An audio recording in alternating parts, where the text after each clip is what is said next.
Welcome ladies and gents to my POV review of my Aston Martin V12 Vantage S. So as we get out of the neighborhood, I just want to explain that we have a full equal length header exhaust setup from Velocity AP, the Super Sport back box, and then their lowering springs. One of the things I did want to review is the lowering springs in general itself too, because not only do Velocity AP make stuff for the Aston Martin, but they also make stuff for the McLaren, Lamborghini, Audi R8, Gallardo platform, and so on. So their quality is top notch, and even their lowering springs too, which is one of the biggest aesthetic upgrades I ever did on this car, and I have nothing but great things about it. You guys are gonna hear this amazing exhaust right now.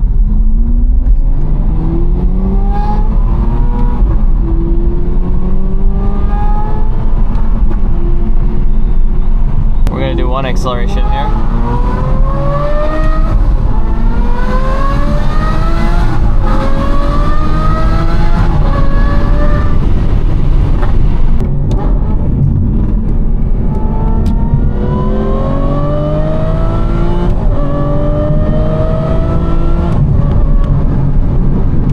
So one of the things I did want to talk about is my lowering springs. As soon as I lowered this car, I noticed a significant drop. I feel a lot lower, and I also feel a little bit of a stiffer ride on the suspension part, but you still have your comfort and sport mode for your adaptive suspension right here from factory. So that's still in play with the lowering springs. It's just a little bit beefier of a spring itself, so that's why in hindsight it is a bit stiffer. The V12 Vantage S platform and the V12 Vantage platform itself is super underrated. I mean, like, you can't find a car with carbon ceramic brakes, a V12 timeless design for under $100,000, $120,000. You can get the manual version, so I see a lot of people in the comment section saying, why didn't you get a manual? One simple answer to that is that it is $100,000 to $150,000 more than what my current model stands at right now. I'm gonna just say that these certain cars are not really cars that you buy just to really flex in. These are enthusiast cars, so the drivability is definitely not going to be as nice as what a current car or modern car would be, and the maintenance aspect as well is not going to be as good as what a modern car, I would say, would be as well.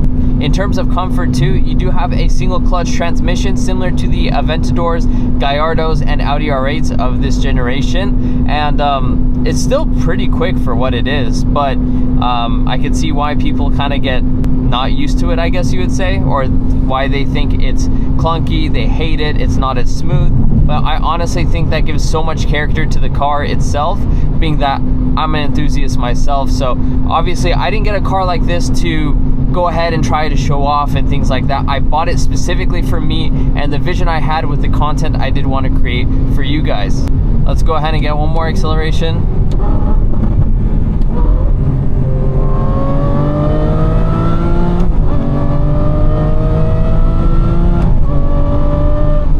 Sounds so good.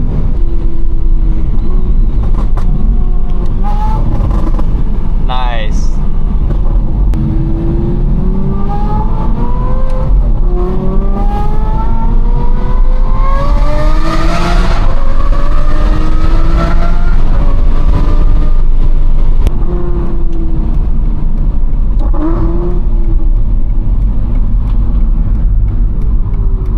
While we're cruising out and about, so the V12 Vantage, there's only 1,400 of them in the world, so it makes it quite rare to see, and you definitely don't see the V12 Vantage S out in car shows at all. I mean, I only have one friend that comes out to car shows. He owns a flat white, or satin white, I should say, V12 Vantage S, and me and him are like the only ones that I genuinely see out on the road. All right, so now I'm just gonna go get into the nitty-gritty stuff of owning it throughout my time frame of ownership. I owned it for more than about a year now, and I'd say as far as fuel consumption, it's expected. It's a V12. You're only getting about 11 miles per gallon, so you fill up 2 or 3 times a week, realistically, depending on how often you drive the car. I try to drive it as often as I can. Maintenance aspect, you're looking at a higher oil change because obviously this is Aston Martin tax at this point. The labor and things. Oh, those pops always sound so good. Now we're talking about an overall practicality standpoint. It's definitely not the smoothest ride as well. Like I said, this is a single clutch transmission, so it doesn't even. He wants to go.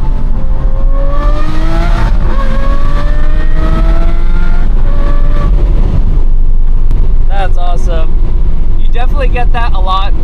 Just people wanting to take videos of the car. Some people, they know what it is. It's a nice car to them, but you know, they don't expect the exhaust note, which is the best part about it.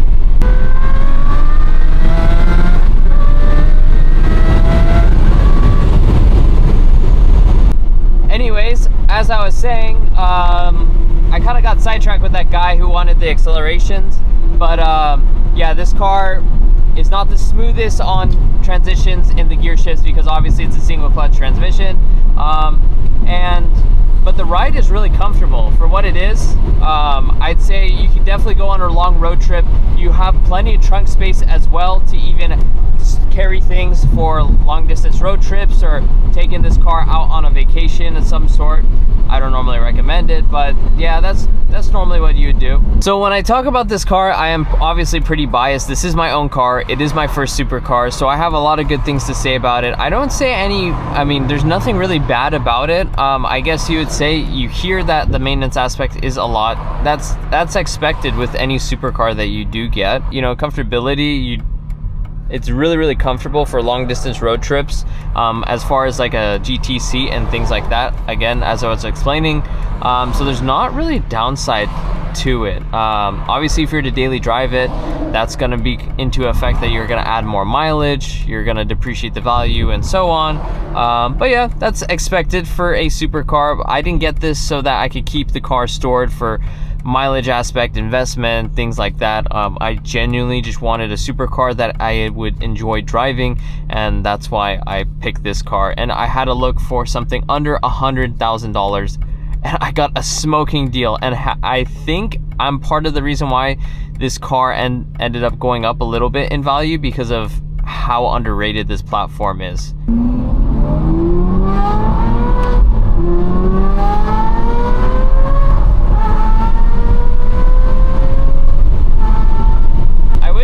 Can experience this through camera too. It's so good. This car also, with the exhaust on, it does not drone whatsoever. That's one of my favorite things about the car, even though the car when you accelerate is very loud. Yeah, you guys, with windows up, lower gear, you guys can't hear it. You guys could hear me perfectly fine, which is still mind-blowing to me. Shout out to Velocity AP for their amazing work on their exhaust, because again, this car does not drone whatsoever. And for a 6-liter V12, you would expect it to drone a little bit, but yeah, this thing is absolutely insane. If anyone is looking for a V12 Vantage S, the best thing to do when you drive these cars, if you buy the Sport Shift 3 transmission, is that you keep it in manual mode. When you're shifting, you just let off the throttle just a little bit, just to kind of conserve the clutch, so it's not slipping all the time. This does have an automatic mode, which I never use whatsoever, because it does slip the clutch even further, so the transitions in gear shifts are smooth. In hindsight, it wears your clutch out even more. So that's this button right here, and I tend to not press that because, again, I like to take control of the gear itself. And yeah, when I'm driving this car, I'm not driving it for a practicality standpoint. I'm driving it for my experience, the fun, and things like that.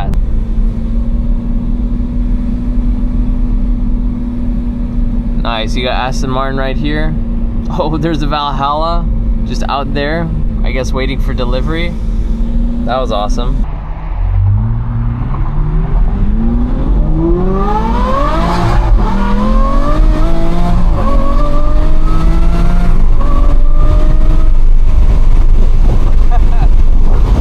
Let's go. So much fun.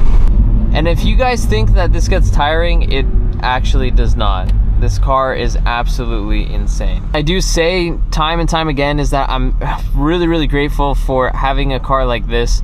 I hope that I can showcase the experience out with, you know, everyone that I meet, giving them rides and so on, just showing you guys how underrated this car and how visceral the experience is.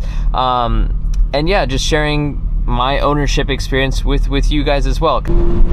I'm just gonna shut up a little bit and let the car kind of do the talking.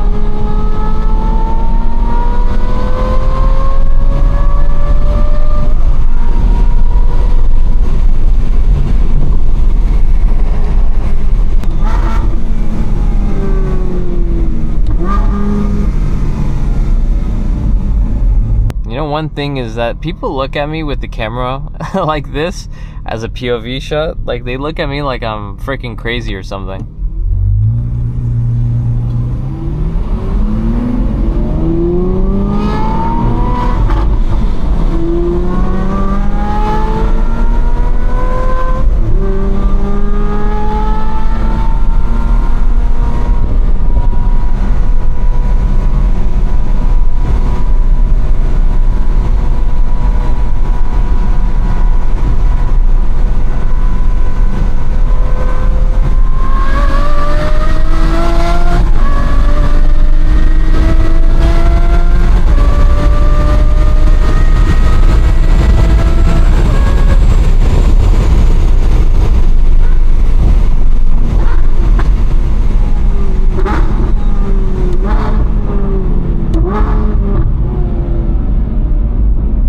You guys can't see my face, but I'm absolutely smiling right now.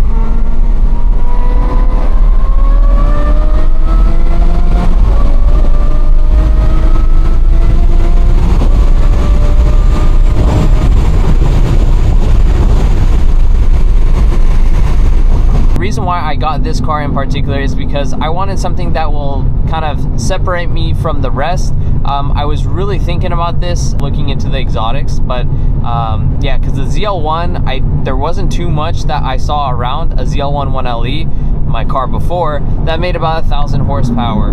That kind of set me apart and how crazy it was. And now this car kind of did the same thing in its own way.